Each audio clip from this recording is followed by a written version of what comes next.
This quick screencast illustrates how to calculate averages in Excel using cell references. Here I've opened up some historical data about natural disasters that we're going to be analysing in next week's workshop. This is actually a subset of a much bigger data set, and in this case it contains various figures for the Americas only. So for example, total damages resulting from natural disasters, this is in hundreds of thousands of dollars. We've also got total numbers injured and total deaths and occurrences. So the first thing we need to do is check that all of our columns are in the right data type. We can do this one at a time by coming up here, by selecting the whole of the column, and then coming up here and then selecting number. Or if we want to be quick, sometimes on the Windows version of Excel, and this does work sometimes on the Mac as well, you can select one column, hold down Shift, and go over to the next lettered column and change them all at once like that. Otherwise, if you're on an iPad or something, you might find that you have to do that individually.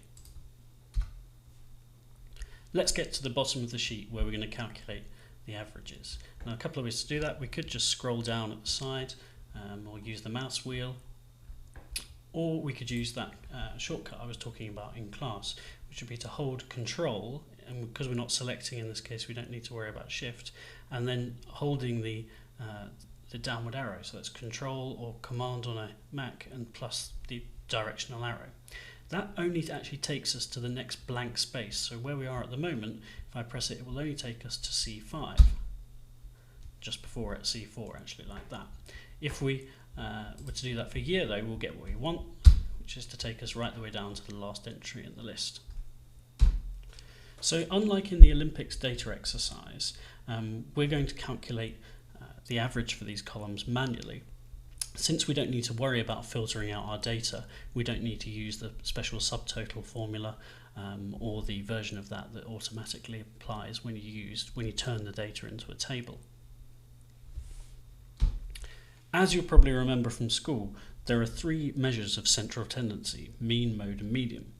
We're going to use the average function, and in Excel that calculates the arithmetic mean for each of our columns.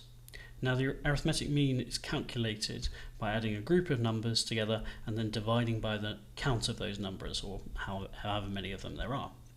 For example, the average of 2, 3, 3, 5, 7 and a 10 is 30 divided by 6, which gives you 5 as the average.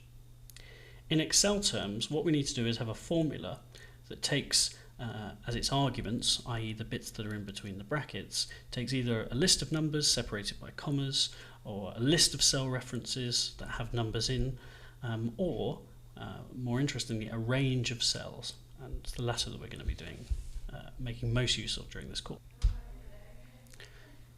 So if we wanted to pick out some cells for an example, we could do average, and then we could just do, let's just average some numbers to begin with. So 2, another 2, another 2, so it should get us to 6, and get the average obviously when you divide that by 3 of 2.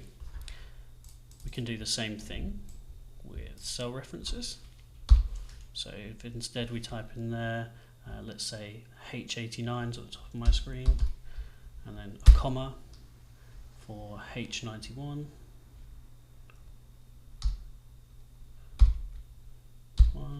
And then let's go one more down as well, so H93,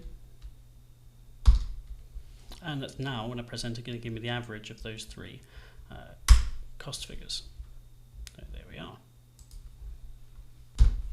But that's going to be pretty laborious when we've got a long list of data like this with 115 different entries. So more commonly we'll construct a list using a range, which in Excel goes from a start cell reference, and then you have a colon, and then you have a stop cell reference. And the key thing is the separation of those two references by a colon, which acts as a kind of here to here device. So for example, if we want to calculate the average number of instances over the years in column B, in cell row 116, so B116, we could start with equals, and then average, so our function, open the brackets up to start entering the inputs, and we know the top cell is going to be B2 because we've got a column header, remember? And we know the bottom cell that we're going to be looking at is going to be B115. And of course we need the colon, not a comma. There we are, so it's drawn our range for us, and if we press enter, we're going to get the average for it. So it's worthwhile just double clicking on that, scrolling back up to the top and checking it's covering the range that we wanted it to. We could move this around if we wanted to by hand. Now we could do the same by hand and adjust the column letters across to get an average over here, or we could simply drag the formula across to the right by clicking on the little green toggle down at the bottom, the little green box there, and dragging it over. So that gives us our averages for that, and we can check the formula is applied correctly.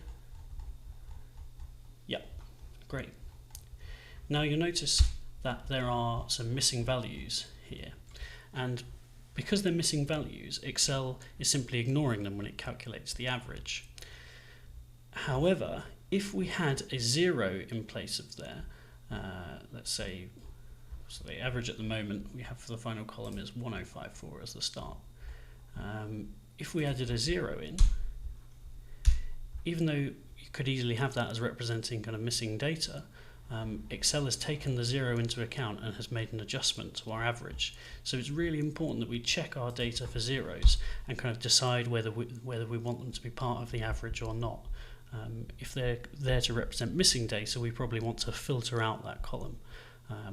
Of course, sometimes though, 0 might be a genuine reading that we need to factor into our average calculation. As a quick side note, I noticed while I was doing this that there are another example of hashtag numbers here. Some of you pointed out in class when that happens, all you need to do is extend the width of the column to see the full number.